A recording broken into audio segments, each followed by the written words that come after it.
The library wasn't busy that afternoon. Just the usual shuffle of sneakers across the carpet, the occasional cough echoing in the stacks. I came because it was one of those gray days when my apartment felt too small, and the silence there was more heavy than quiet. At least here, the silence belonged to everyone. I sat in the back corner, laptop open, pretending to work on my thesis. The truth was, I kept glancing at her. She worked the desk like she'd been carved into the space itself. Mid-40s, hair pulled back, a pair of reading glasses sliding down the bridge of her nose every few minutes. I don't know why I noticed that first. Maybe because every time she pushed them up, she did it absent-mindedly, like she had more pressing thoughts than the annoyance of slipping frames. She noticed me once, or maybe twice. I couldn't tell. Just a flicker of her eyes when she passed the row where I sat, carrying a stack of hardcovers like they weighed nothing. She didn't smile. Not yet. The first word she said to me came over something small. "Your coffee," she murmured, almost like it was a crime. "You know you can't bring it in here." I froze. The paper cup sat next to my laptop, steam long gone, just a ring forming underneath. "Oh, sorry." My hand moved too quickly, fumbling for it, almost tipping it over in the process. She reached out, steadying the cup before I could. Her hand brushed mine. Brief. Nothing more than that. But I felt it, like you feel the pulse in your own wrist.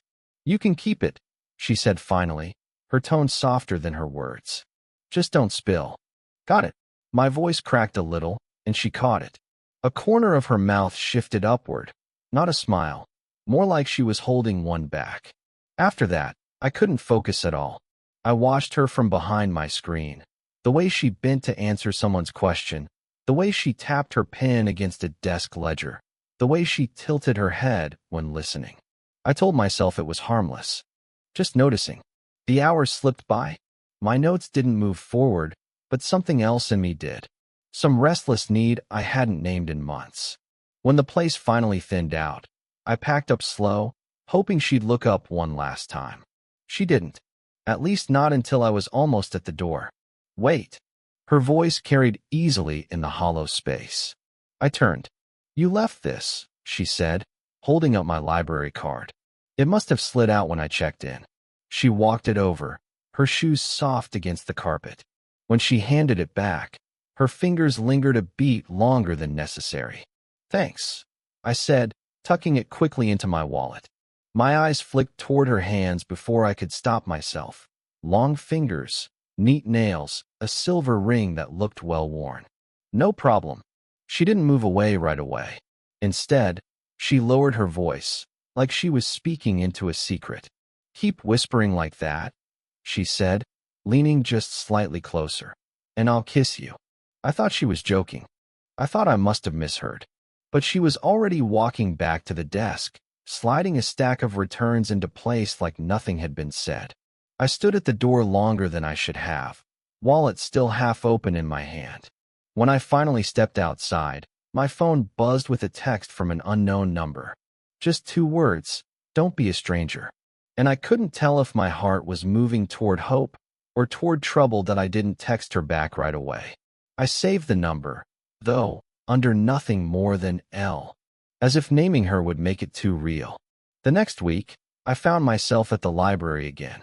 I told myself it was habit, that the quiet there was good for me. But the truth sat heavier. I wanted to see if she'd look at me again the way she had at the door. She did. Not immediately. She was shelving books, answering someone's question, typing something into the old computer at the front desk. But when the hum of the printer filled the silence, her eyes lifted and caught mine, just for a second, long enough to let me know I wasn't imagining it. Later, when most of the tables emptied, she walked over with a thermos in her hand. "Tea?" she asked, already pouring into a paper cup. I hesitated, then nodded. The steam rose between us. She handed it to me, her fingers brushing mine again. Small, almost careless, but not quite. "You always work this late?" she asked. "Trying to," I said. "Doesn't mean I'm getting anything done." She smiled at that, quiet, like she knew the feeling. Story of my life. There was a pause. I sipped the tea. It was too hot, but I didn't want to put it down. She leaned against the table. I used to write, you know? Not anything serious. Just filling notebooks. Then I stopped. Divorce will do that. The word sat between us. Divorce. I didn't ask, but I could see the way her hand wrapped tighter around the thermos, like she was holding something in. I'm sorry, I said finally. Don't be. Her tone was sharp at first, then softened. It was a long time coming. Besides, the library doesn't complain when I talk too much. I laughed, but it came out thin. I wanted to ask more, but I didn't. Part of me knew that whatever she was offering wasn't for digging. It was just letting me in, a fraction. And that was enough to unsettle me. I was 23. She was mid-40s, maybe more. If anyone saw us like this, leaning close, talking low over a paper cup of tea, they'd make assumptions. Some of them might even be right. I pictured what my friends would say. Or my mother. I pictured her ex-husband, if he still lingered in the edges of her life. And then I pictured what it might feel like if she reached out again, steadying something in my clumsy hands, holding them just long enough to make me forget the years between us. I shoved that thought down. When the clock struck closing, I stood to leave. She gathered the cups, stacking them carefully, too carefully, like she needed her hands busy. See you, I said, but it came out softer than I meant. She looked up, not smiling, not frowning, just seeing me. Really seeing me. And I don't know why that moment stayed with me. Maybe because it felt like someone finally saw me. It was raining the next time I saw her. Not the kind of rain that soaks you through, just steady enough to darken the sidewalks and make the air smell like wet pavement. I came in shaking off drops from my jacket, and she was already watching from behind the desk. You'll ruin the books like that, she said, eyes flicking to my damp sleeves. I'm careful. I smiled, though my voice came out quiet. She didn't smile back this time, just motioned toward a chair. Sit. Dry off before you drip everywhere. I sat, pulled my laptop out, more for something to do with my hands. She disappeared into the back and came out with a towel. Small, faded, probably one she kept stashed for herself. Here, she said. She tossed it onto the table, but lingered, as if waiting for me to use it. Thanks. My fingers moved slow, dragging the towel over my hair, then down to my jacket. She watched me a second too long before returning to the desk. The rhythm between us felt different, quicker, sharper, like something unsaid was pressing harder against the quiet. Half an hour passed before she walked over again. You don't have class today? Got out early. Oh. She leaned on the table, her sleeve brushing mine. It was casual, maybe. Maybe not. I wanted to ask why she texted me that night. What she meant by don't be a stranger. But the words caught somewhere in my throat. And then the interruption came. Hey, a voice called. A guy my age, maybe younger, walked up, dripping wet like me. A classmate. Didn't know you studied here. Yeah, I said, too quickly, sliding my laptop closed like I'd been caught doing something private. He glanced at her, then back at me, eyebrow raised. Cool. See you around. He left just as fast, but the look lingered in my head. She noticed too. I could tell by the way she straightened her posture, folded her arms. A subtle shift, like retreat. You should probably finish your work, she said softly. The distance in her tone landed harder than I expected. I nodded, tried to focus, but my eyes kept drifting back. She was shelving again, moving with practiced ease, but not once did she look in my direction. When I finally packed up, she was near the exit. I slowed, almost waiting. She turned just as I reached the door. Wait, she said, her voice lower now. I did. You left this. She held up the towel. I stepped closer to take it, our hands brushing again. This time, neither of us pulled away immediately. Her fingers pressed, almost by accident. I looked up. She did too. For a beat, the space between us wasn't air. It was possibility. Her breath caught, soft, almost nothing. My lips parted, words forming, then dissolving. And then she let go. The towel slipped fully into my hand. Good night, she said, steady again. I walked out into the rain, carrying more weight in that towel than I knew what to do with. It happened after closing. She was locking up, lights clicking off one by one, and I'd hung back, pretending to still pack my bag, though I'd been ready to leave 10 minutes earlier. "You walk home?" she asked, slipping her keys into her coat pocket. "Yeah. Come on then. I'll walk a bit with you." We stepped into the cool air. The rain had stopped, but the streets still shone, reflecting the street lamps like thin glass. Our footsteps echoed in uneven rhythm. Neither of us spoke at first. She kept her hands buried in her coat, shoulders slightly hunched. I shoved mine into my pockets, watching the way her breath fogged in front of her. "You're quiet," she said finally. "So are you." That earned the faintest laugh, low and short. But it faded quickly. We reached a bench near the bus stop. She sat, and I did too. The night was still enough that the sound of traffic blocks away felt intrusive. "I saw your friend," she said suddenly, eyes on the ground. "The one who came in that day. He looked at us like he knew something." I swallowed. "He doesn't. Doesn't matter." She rubbed her hands together slowly, as if warming them against a fire that wasn't there. "People see what they want to see." There was a pause. "Heavy. I don't want to mess your life up," she said, almost whispering. "You're not. You don't know that." Her voice cracked a little, barely. She cleared her throat. "You're what? 23? I'm twice that. People will talk." "They already do." The words landed harder than I expected. Not because they were new, but because they were hers. Said aloud. I stared at my shoes, then at her hands. They rested still now on her lap, but her fingers twitched slightly, like they wanted to move. "I don't care what they say," I murmured. It came out lower than I meant, almost lost in the air. She turned, studying me. Not quick, not surprised. Just carefully. "You don't mean that," she said. "I do." I looked up then, meeting her eyes. My chest tightened at the steadiness in them, equal parts strength and fear. For a moment, nothing moved. The world shrank to the space between us. Her hair brushed against her cheek. I wanted to tuck it behind her ear. My hand lifted an inch, then froze. Her breath hitched, I swear it did. But she didn't lean in. Didn't lean away either. "Don't," she whispered.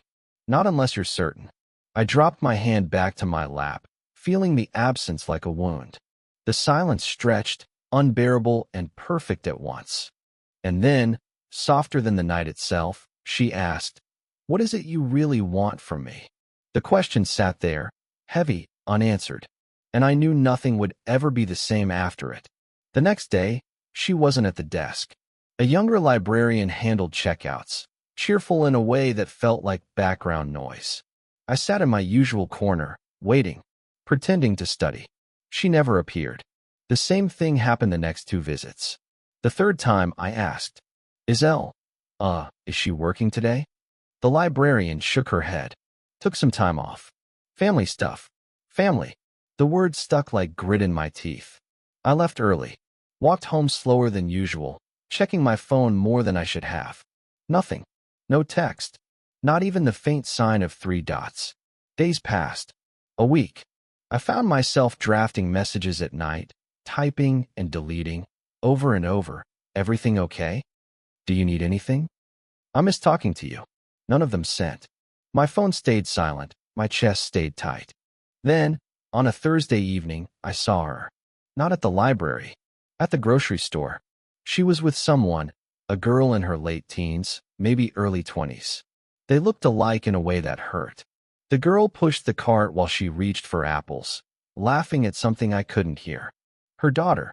I froze by the end of the aisle, holding a basket I didn't even remember filling. She spotted me. For a second, her face shifted, surprise, then recognition, then something sharper. A warning, maybe. I raised my hand, a half-wave. She nodded. That was all. No smile. No step closer.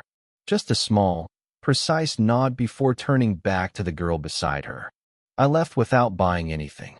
That night, I sat on my couch with the lights off, staring at my phone again. I typed, "I didn't know you had a daughter." Deleted it. Typed, "It's okay. I just want to see you again." Deleted it. The drafts blurred into each other until my screen went dark from idleness. I didn't feel heartbroken. I felt paused, like life forgot to finish the sentence. The next morning, I didn't go to the library. Or the day after. I tried to convince myself I didn't need it anymore. The silence, her tea, the flicker of her eyes meeting mine. But at night, when the apartment pressed in too close, I caught myself picturing her hands around a thermos, her voice low at the doorway. The unfinished question she'd left me with. What do you really want from me? I never answered. And now, I wasn't sure if I'd ever get the chance. It was late when I finally saw her again. Not at the library. Not in the grocery store. Outside her house. I hadn't planned it. I was walking home from the bus, cutting through side streets, when I noticed the porch light on. She was sitting there, in a sweater, a book unopened in her lap. I slowed. My instinct was to pass by, keep my head down. But then she lifted her eyes and caught me. No way to pretend it was coincidence anymore. You're out late, she said, voice steady, though her fingers tightened on the book's spine. Couldn't sleep. Silence. Just the buzz of the porch light and the rustle of leaves in the dark. Want to sit? She asked. I did. The wooden step was cold under me, close enough that I could smell the faint trace of her tea on the night air. I didn't mean to disappear, she said after a while. My daughter came home from school. It changes things. I nodded. I figured. She turned the book over in her hands, unread. She doesn't know anything. She can't. I haven't said a word. I know. She looked at me then, really looked, and I felt the weight of it in my chest. That's not the point, though, is it? I swallowed, unsure what to say. The words that had been circling me for weeks pressed hard against my throat. You asked me once, I said finally, what I wanted from you. She didn't move. Just waited. I don't know if I can answer it. I just know when I'm around you. It feels like I stop pretending. Like I can just exist. The confession hung there, raw, unfinished. My voice had dipped lower without me realizing. Her eyes softened, but her mouth stayed tight, almost pained. You don't see the whole picture. Then show me. Her hand stilled on the book, knuckles pale. A long breath left her, heavier than words. I'm scared, she said quietly, of what this could do. To you. To me. To her. I nodded, because I was scared too. But not of her. Not of us. I don't need guarantees, I said, though my voice shook. Just honesty, even if it ends here. That broke something. Not loudly. No tears, no dramatic gesture. Just the smallest slack in her shoulders, the faintest curve of her lips. She set the book down beside her and reached out, laying her hand over mine. Warm, deliberate. We sat like that, the night moving around us. No promises. No future drawn out. Just the quiet fact of her hand on mine. After a long while, she whispered, okay. And it was enough. Time didn't rush. It didn't flip into some new life overnight. Weeks passed. Her daughter went back to school. I stopped pretending I only went to the library to study. She stopped pretending she didn't notice. The changes were small, almost invisible. I'd find a thermos waiting on the corner of the desk. Sometimes tea, sometimes just hot water with lemon. She never said anything, just left it there. Once, I stayed late finishing a paper. She walked by, glanced at the clock, and without looking at me, said, 8:47. You'll regret it in the morning. A callback to that first night when I overstayed. We both smiled, quietly, into the silence. Other times, it was simpler. A grocery run where she reached for the apples, and I grabbed the bag before she could. A bench outside the bus stop where she sat without asking if I minded, and I didn't. It wasn't about declarations. It wasn't about defining anything. It was about learning each other's rhythms, the ordinary ways two people fold into each other's days. There were moments I thought about stepping back, giving her space, giving myself clarity. But then there'd be a knock at my door, late, her voice soft through the wood. Do you have sugar? She never needed sugar, and I never minded. I realized one night, sitting across from her in her kitchen while her kettle hummed between us, that I wasn't waiting anymore. Not for a text, not for a confession. Just sitting there was enough. She handed me a cup. Too hot, she warned, though she knew I'd sip anyway. I did. Winced. She laughed, shaking her head, brushing a stray hair behind her ear. My chest ached in that way it does when something feels too close to perfect to name. We didn't talk about the future. We didn't need to. We had the present, and it was steady. One evening, as we left the library together, the air cool and the sidewalk damp from a light rain, she slipped her hand into mine. No hesitation. No glance to check if I noticed. And I thought, this is what it means to be chosen, quietly, in the middle of an ordinary night. I don't know if anyone else would see it the way I do. But maybe that's the point. It's not a story for everyone. Just for us. Sometimes I think back to that first moment, her voice low over the desk, whispering like she was warning me. Keep whispering like that, and I'll kiss you. I still don't know if she meant it.